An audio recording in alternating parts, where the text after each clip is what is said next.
Tem uma frase do Max Lucado que eu amo, já citei pelo menos umas 200 vezes. Eu acho que eu já citei tanto que em algum momento ele vai passar para mim a autoria dessa frase. Talvez nem ele se lembre de ter falado isso. Quem sabe em algum momento Deus conecte a gente e no almoço eu fale sobre e ele fala, muito boa essa frase. Vou falar para ele, pode usar no seu livro. Ele diz, se olharmos para os nossos gigantes, tropeçaremos. Mas se olharmos para o nosso Deus, os nossos gigantes tropeçarão. A sua perspectiva, se for para Jesus, você pode fazer melhor. Sua perspectiva define muito a respeito da sua visão de mundo. Você vai para o aeroporto, você olha de perto no embarque, o avião é gigante. Você olha depois que ele decola, o avião é minúsculo. Você olha depois que ele está bem distante, ele é quase imperceptível. Ele é grande ou pequeno, dependendo do lugar que a gente olha para ele. Todo ponto de vista é a vista de um ponto. Assim são os nossos gigantes. E assim é o nosso Deus. Se você se inclina para olhar para os seus problemas mais do que você se inclina para olhar para as suas promessas, os seus problemas parecerão mais poderosos do que as suas promessas. Você quer um exemplo disso? Começamos os nossos dias muitas vezes acessando os noticiários, mas poucas vezes acessando um devocional. A gente ouve o que a notícia do dia fala, mas a gente não acessa o que a boa notícia já falou há milhares de anos atrás. Então o jornalista diz, existe um caos hoje na nação, mas a palavra de Deus está dizendo, toda a terra está cheia da glória de Deus. Se eu só olho o noticiário e eu nunca olho a palavra de Deus, os problemas de hoje vão parecer mais poderosos do que as promessas de ontem. Alguém está comigo? Pastor, então você está dizendo que eu tenho que me alienar? Não, não é isso. Guarda isso aqui. Mas você tem que definir bem o lugar de influência que cada coisa tem. Bill Johnson diz que a fé não é a negligência do problema, mas é não dar ao problema um lugar de influência dentro da nossa história. O problema continua sendo problema, mas ele não define o que eu vou viver. A doença continua sendo doença, mas ela não é a palavra final sobre a minha vida. A crise continua sendo crise, mas eu sei que os pensamentos que Deus tem a meu respeito são pensamentos de paz e não de mal, para me dar o fim que eu desejo. Então, irmão, o povo de Deus não deve ser alienado. Mas vivemos só olhando para os problemas e não para as promessas já é uma forma de alienação. Já ouviu falar de alienação parental? É quando um dos pais gera uma influência sobre o filho a ponto de deturpar coisas. A gente acreditou e a gente comprou isso. Guarda isso aqui em nome de Jesus. O mundo criou uma mentira de que sermos crentes, sermos povo de Deus, isso é uma alienação. Mas se existe uma alienação de verdade, é você estar dentro da casa de Deus e não pensar como um homem de Deus, e não se mover como um filho de Deus, e não acessar a herança de Deus, e não viver as promessas de Deus, porque você, eu vou botar entre aspas, mudou de lado, mas continua olhando para fora. Você faz parte de um reino eterno, mas continua se movendo por um reino passageiro. Você faz parte de um povo eleito, mas você continua olhando para fora a partir de uma perspectiva natural. Irmão, olha para mim, alguém está recebendo algo de Deus aqui? Não faz sentido estarmos debaixo de uma nova aliança, mas nos movemos como se estivéssemos na antiga aliança. Você está debaixo de uma nova aliança. E o que essa nova aliança te tornou? Te tornou mais do que vencedor. Te tornou rei e sacerdote. Você ministra diante de Deus. Você tem acesso à presença de Deus. Você carrega a vida de Deus. Você fala em nome de Deus. Você liga e desliga na terra e nos céus. Você profetiza, libera palavras e elas se cumprem. Você toca enfermos e eles são curados. Você ora por cativos e eles são libertos. A palavra de Deus diz, o Senhor me ungiu para anunciar o seu ano aceitável. O que era o ano aceitável do Senhor? Era o jubileu, quando 7 ciclos de 7 anos se completavam, todos os escravos eram libertos, todas as dívidas eram perdoadas e todas as terras voltavam para o seu dono de origem. O que a palavra está dizendo é, o Senhor nos ungiu para declarar aos cativos a liberdade. A sua dívida foi paga, as algemas foram quebradas, você não é mais cativo, as cadeias se romperam. Se Cristo nos libertou, verdadeiramente somos livres. Qual é a boa notícia que nós temos para os enfermos? Isaías 53 33 declara: certamente Ele levou sobre si as nossas doenças e enfermidades, e o castigo que nos trouxe a paz estava sobre Ele, pelas suas pisaduras nós fomos sarados. As terras voltam ao lugar de origem, aonde você colocar a planta dos seus pés, abençoado será.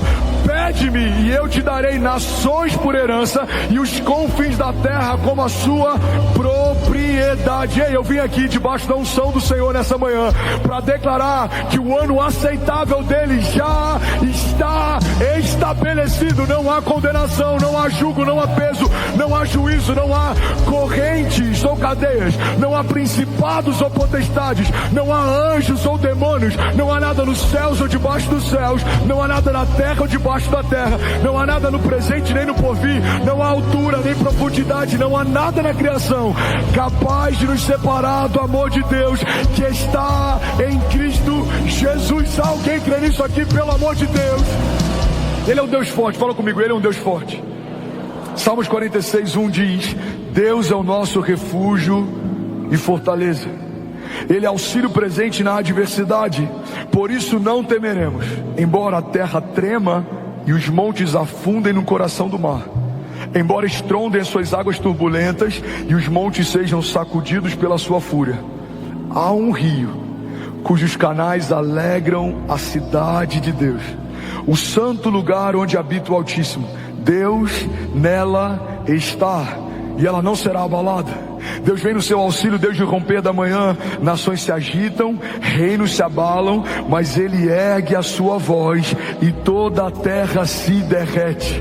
O Senhor dos exércitos está conosco, o Deus de Jacó é a nossa torre segura. Alguém pode dizer glória a Deus por isso? Pastor, o que a palavra diz a respeito de Jesus? Me fala um pouco mais, talvez seja novo para alguém, ou talvez alguém aqui tenha esquecido. Eu não lembro quem é o autor, mas tem um autor francês que ele dizia que nada do que a gente fale no púlpito é algo novo. A nossa função é só relembrar aquilo que a gente jamais poderia esquecer. Talvez para alguém aqui o que eu vou falar você já sabia, mas se esqueceu. Talvez era um conhecimento que você tinha e se esvaiu. Talvez era uma convicção que você carregava e ela se perdeu. Eu não sei se é novo para você ou se Deus está relembrando você, mas eu quero liberar sobre você o que a palavra de Deus diz sobre Jesus. Você está comigo? Diga amém. Mateus 28:18 diz que Ele tem todo o poder no céu e na terra. A palavra de Deus diz que por meio dele tudo que existe veio à existência. João 1:3 diz: todas as coisas foram feitas por intermédio dele, e sem ele nada do que existe teria sido feito.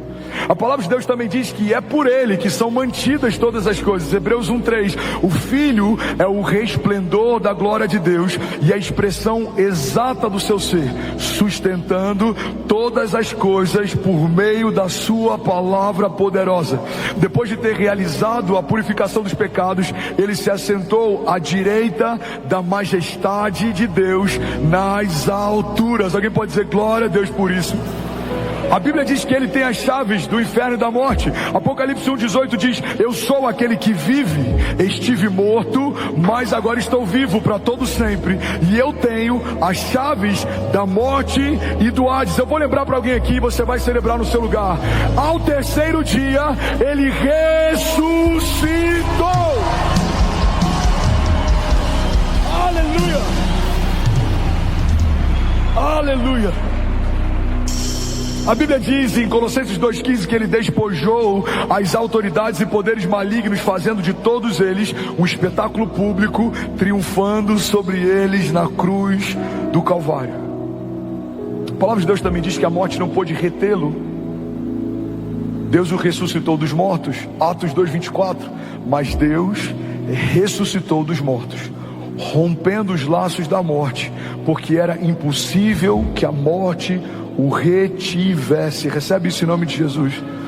Todo laço de morte, tudo que te paralisava, tudo que te amedrontava, sejam pensamentos de morte, sejam palavras de morte, ou seja a morte sobre aquilo que Deus te entregou. Talvez sonhos que parecem mortos aos seus olhos, talvez projetos que parecem mortos aos seus olhos, talvez promessas que foram esquecidas. Eu vim aqui nessa manhã, debaixo do nome poderoso de Jesus, declarar que voltem a viver. Vale de ossos secos, voltem a viver. Assim diz o Senhor, em nome de Jesus. Se você recebe isso, diga amém. A Bíblia diz que ele foi exaltado por Deus. Filipenses 2:9 diz: por isso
Deus o exaltou à mais alta posição e lhe deu o nome que está acima de todo nome, para que ao nome de Jesus se dobre todo o joelho nos céus e na terra e debaixo da terra, e toda língua confesse que Jesus Cristo é o Senhor, para a glória de Deus Pai. Alguém pode dizer glória a Deus por isso? A Bíblia diz que ele reinará e que todos os inimigos serão colocados debaixo dos seus pés. 1 Coríntios 15:24 diz: então virá o fim. E quando ele entregar o reino a Deus, o Pai, depois de ter destruído todo o domínio, toda a autoridade, todo o poder, pois é necessário que ele reine até que os seus inimigos sejam postos debaixo dos seus pés. E o último inimigo a ser destruído é a morte. Alguém pode dizer glória a Deus por isso? Tudo bom? Você acabou de assistir uma mensagem aqui do nosso canal. Eu tenho certeza que ela te edificou e que ela vai gerar algo novo.